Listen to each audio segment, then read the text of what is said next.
Rotary club of Solapur, महिला व नवजात शिशु रुग्णालय सोलापूर व लोकमान्य टिळक सर्वसाधारण रुग्णालय मुंबई यांच्या संयुक्त विद्यमाने सोलापुरात 31 जानेवारी व 1 फेब्रुवारी रोजी मोफत बालरुग्ण शस्त्रक्रिया शिबिराचे उद्घाटन सोलापूर जिल्हा परिषदेचे सीईओ कुलदीप जंगम यांच्या हस्ते पार पडले।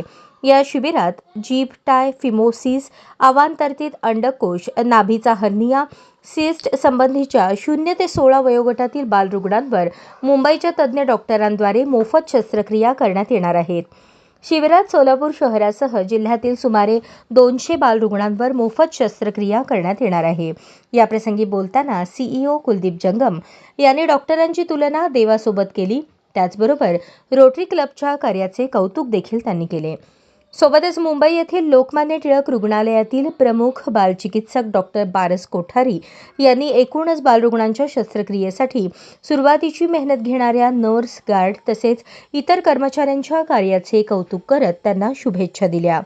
याप्रसंगी सोलापूर महानगरपालिकेच्या आरोग्य अधिकारी डॉक्टर राखी माने, महिला व नवजात शिशु जिल्हा रुग्णालयाच्या वैद्यकीय अधीक्षक doctor Jayashree Dhawale, DGN Jayesh Patel, Rotary club of सोलापूरचे अध्यक्ष सुनील माहेश्वरी यांच्यासह रोटरीचे अन्य पदाधिकारी, सदस्य, नर्सेस आणि नागरिकांची उपस्थिती होती। अशाच नवनवीन अपडेटसाठी जनता राज्य न्यूज चॅनलला सबस्क्राईब करा, लाईक करा आणि शेअर करायला विसरू नका।